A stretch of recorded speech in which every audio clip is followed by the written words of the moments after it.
जय हिंद साथियों, स्वागत है आप सभी को महाविद्या कोचिंग 2M में। आज हम लोग क्लास 8 के जो एनएमएमएस स्कॉलरशिप का जो फॉर्म आया है ना।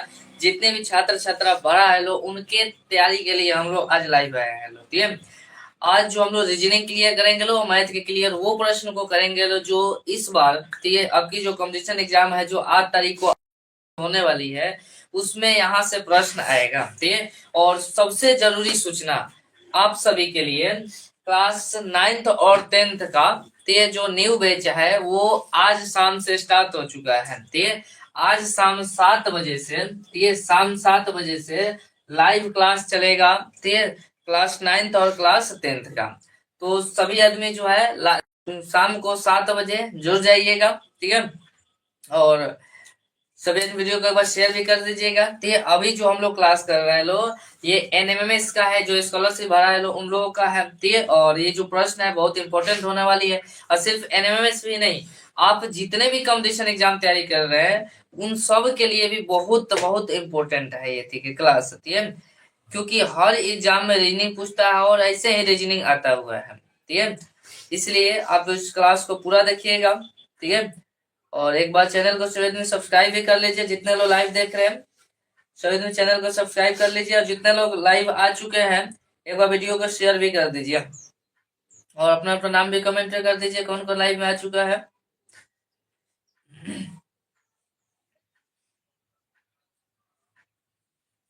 क्लास पसंद है ना? चलिए सभी में एक बार नाम अपना अपना कमेंट कीजिएगा लो, कौन आ चुका है। चलिए तो ध्यान दीजिएगा, आप लोग अपना नाम कमेंट करते चलिए, हम प्रश्न शुरू करते। देखिए प्रश्न का रहे क्या, कर दीजिए। देखिए, निम्न श्रेणी में प्रश्नवाचक चिन्ह के स्थान पर क्या आएगा। यानी ये जो श्रेणी दिया हुआ है, श्रेणी क्या है 10। देखिए श्रेणी दिया है, पहले क्या है जी 10 आया है, 10 के बाद क्या दिया है 28, 28 के बाद क्या है 46 दिया है, 46 के बाद क्या है 64 दिया है, 64 के बाद क्या होगा, यानी कि अपवाद का चिन्ह है, उसके बाद दिया है क्या 100 दिया। यानी श्रेणी कहने का मतलब क्या, ये आगे बढ़ते जा रही है। आगे बढ़े ना जी, किसी न किसी स्थान से आगे बढ़ते हैं। अब कितना कितना आगे बढ़ रही है वो हमको देखना है। एंड जितना आगे यहाँ पर बढ़ेगी वहां पर इतना बढ़ेगा, फिर इतना बढ़ेगा, इसके बाद क्या आएगा वो हम लोग को ध्यान में देखना है। अच्छा ध्यान, 28 और 10 के बीच में कितना का अंतर है, तो 18 का अंतर है। यानी हम 18 बढ़े हैं, 10 में 18 जोड़े तब तो 28 आएगा जी, 28 है। इसके बाद 28 और 46 में कितना का अंतर है, तो देखिएगा इसमें भी कितना का 18 का अंतर है। कितना अंतर है जी 18 का अंतर है। यानी 28 में जब 18 जोड़े हैं तब क्या आया है 46 आया है ना जी। अब आगे देखिए, अगर हम आगे बढ़े तो 64 और 46 में कितना का अंतर है जी 18 का अंतर है। कितना का अंतर है 18। इसका मतलब अगर 46 में हम 18 जोड़े हैं तब ही क्या आया है 64 आया है। यानी अब देखिएगा तो सब में 18 18 हम आगे बढ़ते गए हैं, 18 18 18 18 आगे बढ़ते गया है ना जी। तो अगले वाले में भी यहाँ पर जो हम लोग देखने के लिए हम लोग कितना बढ़ेंगे लोग 18 ही बढ़ेंगे लोग, क्योंकि इसमें जब 18 था इसमें 18 बढ़े, इसमें तो अगले वाले में भी क्या बढ़ेंगे 18 ही बढ़ेंगे लोग। ठीक है ना जी, तो इसमें हम लोग क्या करेंगे लोग 18 बढ़ेंगे ना 18 जोड़ देंगे लोग। तो 8 4 12 के 2 हाथ में एक 6 एक साथ 7 गो 8 82। यानी जी आप देखिएगा तो इसके भी बीच में कितना आएगा 18 ही का ही अंतर आएगा। यानी 82 में भी 18 जोड़िएगा तो 100 आ जाएगा, है ना जी। यानी ऑप्शन नंबर क्या होगा ए हो जाएगा। ऑप्शन क्या होगा जी ए हो जाएगा। ये रीजनिंग का क्वेश्चन है, तो यह बहुत इंपॉर्टेंट क्वेश्चन है। ठीक है, आप लोग ध्यान रखिएगा। लो चलिए, दिए गए विकल्प में से क्वेश्चन नंबर 2 है कि दिए गए विकल्प में से, दिए गए विकल्प में से उस अक्षर उस अक्षर या संख्या का चयन कीजिए, चयन कीजिए जो निम्न श्रेणी में, जो निम्न श्रेणी में प्रश्नवाचक चिन्ह, प्रश्नवाचक चिन्ह के स्थान पर आएगा, स्थान पर आएगा। चलिए देखिएगा ऑप्शन ए में क्या दिया हुआ है। ऑप्शन ए में से पहले क्वेश्चन देते उसके बाद ऑप्शन क्या देगा CADI EAFI, है ना। इसका क्या है GAHI, इसका यहाँ पर वाट है, उसके बाद KALI। ऑप्शन ए में दिया है क्या IAJI, बी में दिया है HAII, में दिया है AAI, है ना, बी में दिया है JAKI। चलिए करें कि दिए गए विकल्प में से उस अक्षर या संख्या का चयन कीजिए जो निम्न श्रेणी है, जो नीचे श्रेणी दिया है। कौन सा श्रेणी दिया है जी, पहले CADI आया है ना, इसके बाद क्या आ गया है जी EAFI आया है, इसके बाद क्या आया है GAHI आया है। इसके बाद क्या आएगा, है ना, इसके बाद आया है क्या, KALI। अच्छा, जब भी श्रेणी के बात कहेगा ना जी, जब भी श्रेणी की बात कहेगा तो याद रखना श्रेणी ने एकदम सीधे जाएगा, है ना, आगे बढ़ता जाएगा या पीछे बढ़ता जाएगा, बढ़ेगा ना जी, बराबर बढ़ेगा या 1 2 3 जैसे बढ़ते जाएगा, यानी कि एक श्रेणी में ही जाएगा, सीधे लाइन में जाएगा। तो यहाँ भी देखो, पहले CAD आया, इसके बाद EAF आया, इसके बाद GAHI आया, उसके बाद यहाँ पर क्या आएगा, है ना, इसमें से क्या आएगा ये हम लोगों को खोजने है। अब ध्यान से देखिएगा, तो क्वेश्चन क्या, देखिए पहले क्या है, पहले अक्षर सबसे आप देखिएगा, इन सब में जो आगे बढ़ा है श्रेणी में, पहले आप अक्षर देखिए क्या है। पहले क्या आया है, C आया है। C के बाद क्या आया है, पहला पहला हम अक्षर देखे तो क्या है जी, E आया है। और E के बाद क्या आया है, पहला अक्षर जी। तो यहाँ भी ना कुछ तो आएगा ना जी, यहाँ पर छोड़ दो। और इसके बाद क्या आया है, ये आया है ना जी। चलो आगे देखो, दूसरे में क्या आया है जी, दूसरा नंबर A है। तो इसमें भी दूसरा नंबर क्या है जी, A है। इसमें दूसरा नंबर क्या है, A है। इसके बाद यहाँ पर भी कुछ ना कुछ आएगा, यहाँ पर क्या है जी, A है ना जी। अब आगे समझिएगा, यहाँ पर क्या है जी, D है, तो लिखिए D के बाद तीसरा नंबर क्या आया है जी, F आया है ना। F के बाद इसमें दूसरा नंबर, तीसरा नंबर क्या है जी, H आया है। यहाँ पर भी कुछ ना कुछ आएगा, यहाँ पर तीसरा नंबर क्या आया है, L आया है ना जी। अब आगे देखिएगा, सबसे लास्ट वाले में पहले क्या आया है, I आया है ना जी। इसके बाद क्या आया है, I। उसके बाद क्या आया है, I। उसके बाद यहाँ पर कुछ ना कुछ आएगा, उसके बाद क्या है, I आया है ना। तो हम लोग को बताना है यहाँ पर क्या आएगा। अब ध्यान से देखिए, तो C के बाद E आया, कितना अंक पार किया है, 2 गो, यानी C के बाद क्या आएगा, C, D के बाद E, यानी प्लस 2 गो आगे बढ़ा है, 2 गो आगे बढ़ा है ना जी।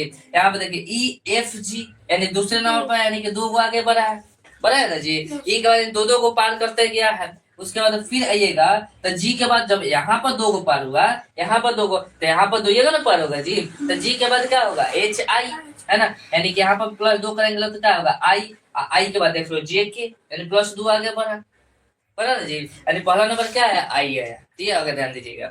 इसके बाद क्या जी, A आया, A के बाद A था, 0 हम लोग आगे बढ़े, फिर A आया था, 0 आगे बढ़े, फिर A आया था, 0 आगे बढ़े। तो जब इसमें 0 0 हम आगे बढ़ते हैं, यहाँ पर भी क्या आएगा, A ही ना आएगा जी, क्योंकि 0 0 आगे बढ़ रहे हैं, बढ़ रहे कि नहीं बढ़ रहे हैं लोग, यहाँ तक बढ़ रहे हैं लोग, वो दिक्कत है। चलिए अब आगे देखिएगा,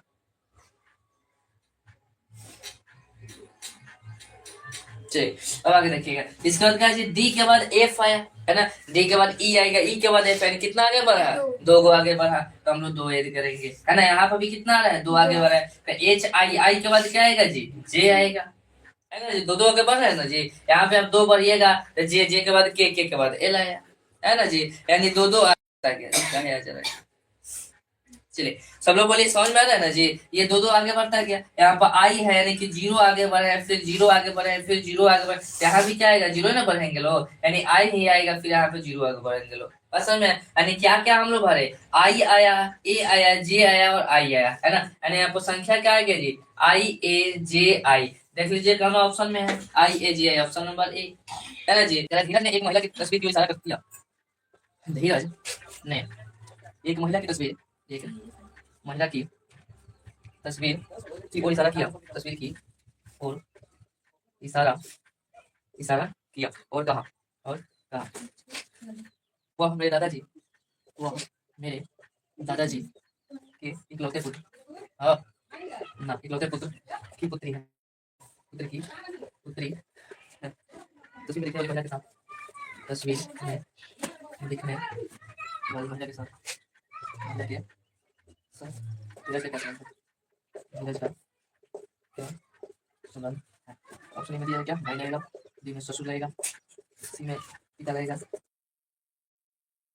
कि धीरज ने एक महिला की तस्वीर की ओर इशारा किया और कहा कि वह मेरे दादाजी के इकलौते पुत्र की पुत्री है, ठीक है। तो बताइए तस्वीर में दिखने वाली जो महिला है उसका धीरज के साथ क्या संबंध है। देखिए क्वेश्चन क्या है, धीरज एक लड़का है, धीरज क्या है जी, एक लड़का है, ठीक है, मान के चलिए एक धीरज है, ठीक है ना जी, ये क्या है जी, धीरज है, ठीक है। और यहाँ पर एक तस्वीर लगी हुई है, ठीक है, जिसमें एक महिला खड़ी है, मान के चलिए, ठीक है, ऐसे महिला लगी है। देखिए तो धीरज ने एक महिला की ओर, इसकी ओर इशारा करते हुए कहा कि मेरे दादाजी, यानी इसके क्या जी, दादाजी, इसके दादाजी, ठीक है, दादाजी, ठीक है, करा है मेरे दादाजी के इकलौते पुत्र, यानी इनका क्या जी, पुत्र, है ना। जब इनका इकलौते पुत्र, तो ये जो धीरज का क्या लेंगे, ये बोलो, धीरज के क्या लेंगे, यानी इसके दादाजी के इकलौते पुत्र, तो इसका जब दादाजी, तो दादाजी के पुत्र इसका पापा हुआ ना जी, यानी कि क्या हो गया, ये पिता हो गए, क्या हो गया जी, पिता की पुत्री, यानी पिता के पुत्री, यानी पुत्री, तो इसकी क्या हो गई जी,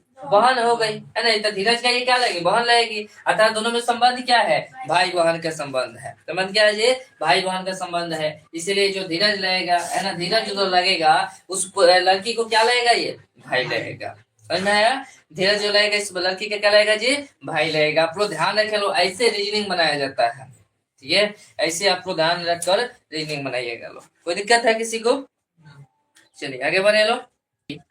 सप्ताह और के सप्ताह के दिन, के दिन में कितने दिन होते हैं, कितने दिन होते हैं। ऑप्शन दिया है प्लस के दिन, डी में दिया है 8 में के दिन, सी में दिया है क्या 8 के दिन, और डी में दिया है 2 के के सप्ताह प्लस के दिन कितने दिन, यानी कि के सप्ताह अब के दिन को मिलाइएगा तो कितना दिन होगा, दिन में क्वेश्चन किया है, यानी कि दिया है क्या के सप्ताह हम लोग को दिया है, अब प्लस में क्या कहा है जी, के दिन को जोड़ो, तो सप्ताह दिन को जोड़ सकते हैं जी, नहीं जोड़ सकते हैं, तो दिन को तो सप्ताह बना नहीं सकते, तो हम लोग कहा सप्ताह को दिन बता लो। अब देखो जरा ध्यान से, एक सप्ताह में कितने दिन होता है जी, 7 दिन। यहाँ पर के सप्ताह दिया है, यहाँ पर क्या दिया है जी, के सप्ताह दिया है, तो कितना दिन हुआ, अगर दिन में हम लोग गुना करें तो 7, इसका 7 के दिन हो जाएगा, होगा ना जी। मान के जो देखो, मान के चलो हमें जो कहा है कि 2 सप्ताह दिया है, 2 सप्ताह दिया है, तो 2 सप्ताह में कितना दिन, तो हम लोग का पता है कि एक सप्ताह में कितना दिन, 2 दिन,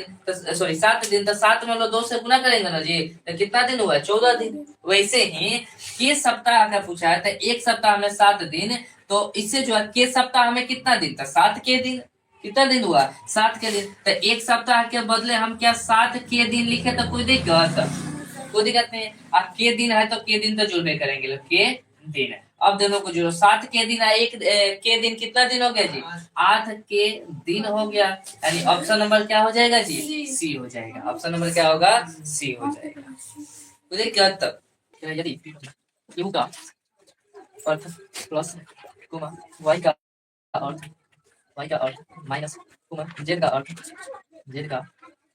अर्थ भागा और पी का अर्थ गुना है, तो इसका मान है 20p2 q 6 y 5, है ना। ऑप्शन ए दिया है क्या 35, बी में 45, सी में 41 और डी में 31। क्यू का अर्थ प्लस है, वाई का अर्थ माइनस है, जेड का अर्थ भागा है और पी का अर्थ गुना है, तो इसका मान क्या होगा। यानी कहने का मतलब कि जहां पर आपको क्यू दिखाई दे वहां पर प्लस रखिएगा, जहां वाई दिखाई दे वहां माइनस रखिएगा, और जहां जेड दिखाई दे वहां पर भागा, और जहां पी दिखाई दे वहां पर गुना रखिएगा। तो बताइए इसका मान क्या होगा। फटाफट से सरल करेंगे इसको, कैसे ये देखिएगा ध्यान से। कह रहा है क्या 20 है तो 20 होगा ना जी। अब पी का मतलब क्या है जी, गुना, था गुना कीजिए। और 2 है तो क्या हो जाएगा जी 2। और क्यू का मतलब क्या है, आ गया जी क्यू यहाँ पर है, प्लस है तो प्लस कीजिए। और 6 है तो 6 गुना, सॉरी वाई का मान, वाई का मतलब क्या है जी माइनस। अब 5 है तो क्या होगा 5। उसके बाद बदमाश नहीं आता है जी, तो ये अलग पद हो गया, ये अलग पद होगा, तब 20 दूनी 40, प्लस में 6 में से 5 गया 1 है, 40 को आएगा 41 को हो गया आंसर। यानी ऑप्शन नंबर क्या हो गया, सी हो गया। ऑप्शन नंबर क्या होगा जी, सी हो गया। देखिएगा तो किसी त्रिभुज का एक कोण, अगला क्वेश्चन देख लो, किसी त्रिभुज का एक कोण, किसी त्रिभुज का एक कोण, उसके शेष 2 कोणों, उसके शेष 2 कोणों के योगफल के बराबर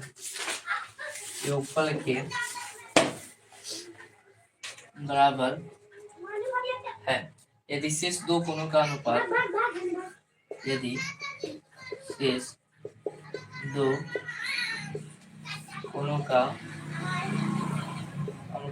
4:5 है, तो त्रिभुज के पहले कोणों का मान है, पहले कोणों का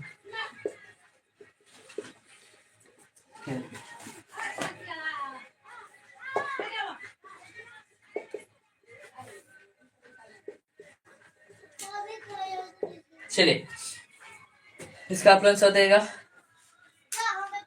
कि किसी त्रिभुज का एक कोण उसके शेष दो कोणों के योगफल के बराबर है। अच्छा, योगफल का मतलब क्या होता है जी? जोड़ होता है। योगफल का मतलब क्या होता है जी? जोड़ होता है। ठीक है, योगफल के बराबर है यदि शेष दो कोणों का अनुपात दिया हुआ है ना। दो कोण का अनुपात दिया है 4:5, तो बताइए त्रिभुज के पहले कोणों का मान क्या होगा? ये हम लोग को क्वेश्चन क्या है, समझिएगा। फिर समझिए, एक त्रिभुज है, क्या है जी? एक त्रिभुज है। मान के चलिए त्रिभुज ए बी सी है ना। करें क्या, किसी त्रिभुज के एक कोण उसके शेष दो कोणों के योगफल के बराबर, यानी एक कोण का मान है ना, किसी त्रिभुज के एक कोण का मान दो कोणों के योग के बराबर है। ठीक है, अर्थात दोनों कोण से बड़ा होगा। दोनों कोण से क्या होगा जी? बड़ा। यानी दो कोण को जोड़ने पर जो आ रहा है उतना उसका मान दिया हुआ है। ठीक है, अब देखिए यहाँ पर शेष दो कोण, जिन दो कोणों को जोड़ा जा रहा है उसका अनुपात दिया है कितना? 4:5 है। अब लोग प्रश्न मैथ से पढ़ाए थे कि जब भी अनुपात में कोई मान दिया रहे, रात को एक प्रश्न पढ़ाए थे जब त्रिभुज का मान निकालना सिखा रहे थे तब। ठीक है, जब बताया था ना त्रिभुज के तीनों कोणों का योग 180 होता है, त्रिभुज का परिचय पढ़ाए थे, उसको पढ़ाए थे हम। ठीक है, तो जब भी अनुपात में क्वेश्चन दे तो उसको मान लिया जाता है। ठीक है, मान लिया जाएगा। मान लेंगे का कि ये जो 4 जो अनुपात दिया है 4x है, 5 दिया है 5x है ना। इसका मान के चलो, मान कितना है? 4x है। इसका मान के चलो कितना x है? 5x है ना। तो इस कोणों का मान क्या होगा? दोनों का योग ना होगा जी। तो 5 4 9x, इसका मान कितना हो जाएगा? 9x हो जाएगा। और तीनों का योग कितना होता है जी? बोलो, तीनों का योग कितना होता है? 180 डिग्री। यानी क्या हम सबको जोड़ दें, यानी 9x plus 4x plus 5x करके बराबर 180 डिग्री कर लेता है, कोई दिक्कत? क्योंकि होता है त्रिभुज के तीनों कोणों का योग कितना है? 180 डिग्री। और सबको जोड़ो तो क्या आएगा? 18x बराबर में 180। गुना में धरेगा तो भागा में 100 180 बता में 18 बता तो कितना है? 10 में। यानी x का मान कितना आ गया? 10। लेकिन हमको बड़े कोण का मान ज्ञात करना है ना जी। बड़ा कोण को का मान है? 9x, तो 9 गुना x का मान कितना है? 10, यानी कि 9 दहा के 90 डिग्री। यानी इस कोण का मान कितना आएगा? 90 डिग्री आएगा। और इसका मान निकालना चाहे तो कितना होगा? 40 डिग्री। इसका क्योंकि 10 में 4 से गुना करो 40। इसका मान निकालना चाहे तो कितना होगा जी? 50 डिग्री। तो दिक्कत है जी, है ना।